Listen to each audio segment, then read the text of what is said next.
horses on New Year's Eve, walking down my Brooklyn street.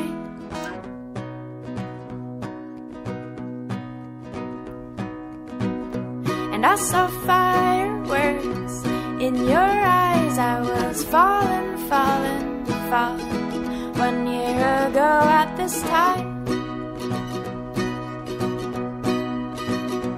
Now I'm trying, trying, trying to get back my mind. I'll take my photographs, wrap them in bubble wrap. I'm leaving for the weekend, or maybe for the year. I'll secure all my edges, all the fragile remarks that were taken the wrong way before I go leaving for the year. Taken the wrong way. I bought this train horn on eBay, and it's just a cheapo plastic thing. Hopefully it won't break. I don't know, we'll find out, but it was, you know, it's cheap enough.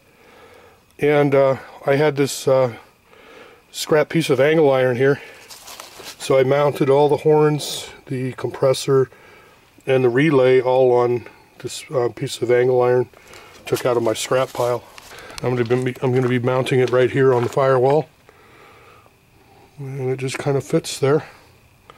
Today I'm installing this Winegard TV antenna, and what I like about this is it's a low profile. And this is the kind you don't crank it up or position it. It's omnidirectional. So I kind of stubbed it in here just on the roof just to see how it would work. It does have an amplifier, which I have yet to hook up. But just laying the antenna on the roof, it's made a world of difference over what I was using, which was an interior antenna, which is, of course, not supposed to even work at all in a bus. It does not work very well. So what I did was I figured out where I wanted it here on the roof, and it's got to be 18 inches from the nearest obstruction. And then I took this really long drill bit I bought at the hardware store. It's an 1/8 inch, and this will go all the way through the roof. I drilled a hole all the way through, and then I came back with a 1/2 inch bit and then stuck that grommet in there, right there, that rubber grommet. It's like a 3/8 inch or something, whatever it is, I don't know, but it fits that hole. Then the antenna comes down and comes over to this box here. Running it through here and then down into this box. And then these are the connections for the amplifier. So I ran like an 8-gauge wire up from the battery to low down there into this terminal, this fuse box here, and then a ground bus here. So I'm only using one of these now, but I'll have room. I'm going to be putting a radio in there. Who knows what else. Yeah, there it is, installed. Got RV caulk around the screw holes, and then this connects to the coax. You slide that down and pop it on the ring. There's a ring that'll snap into place on that groove.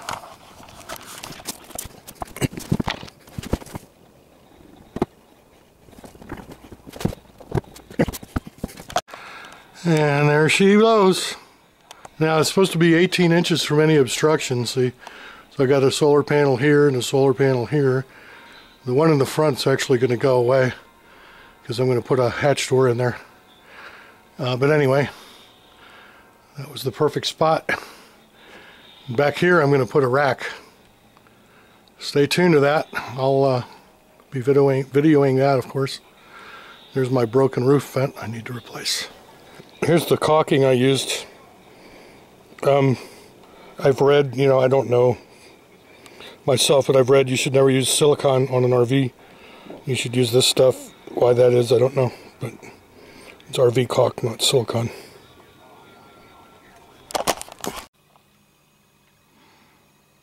Now there it is mounted. This extra cable outlet here is if you have a second TV. But here's a tip for you. The directions say that you can use a regular electrical box and mount this in there. Don't believe that nonsense. It won't work, and I'll show you why. Whoever wrote that has obviously never tried to install this themselves. It's hard to see it, but see this cable wire here, and it goes down so far that if there's a box in there, it's not going to work. In fact, I know this from experience because I listened to the instructions. You can see right here that, see, the box would come to about here.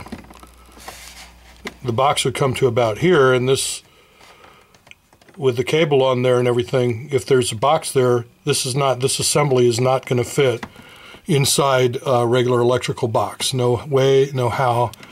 And I did it, and luckily I used a plastic one, so I just pulled it out and cut it away with some tin snips.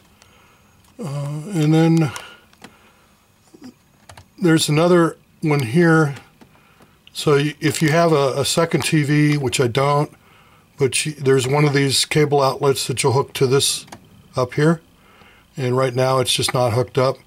And then also, if you have cable TV, there's another one that you can't see in here that you hook up for cable TV, which I will probably hook up to a DVD player at some point. I'm assuming that'll work. And then there's the electrical outlets, the electrical connection. Silly me. It turned out that wasn't a train horn after all. It was a Dukes of Hazzard horn. So it plays the Dixie melody.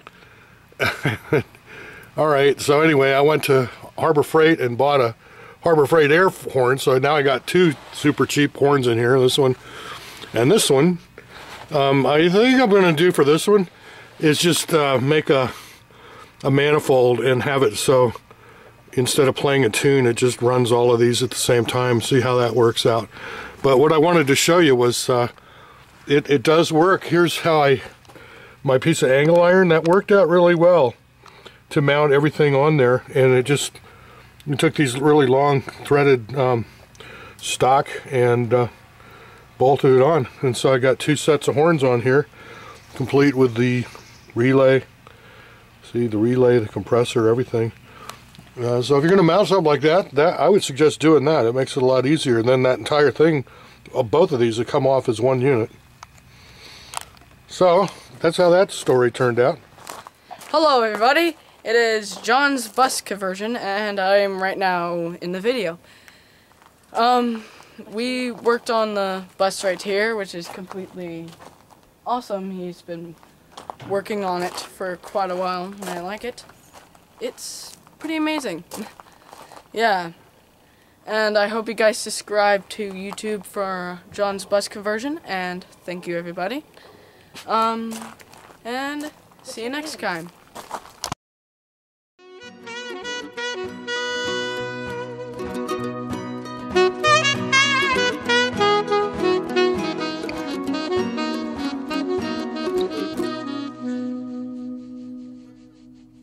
Mm-hmm.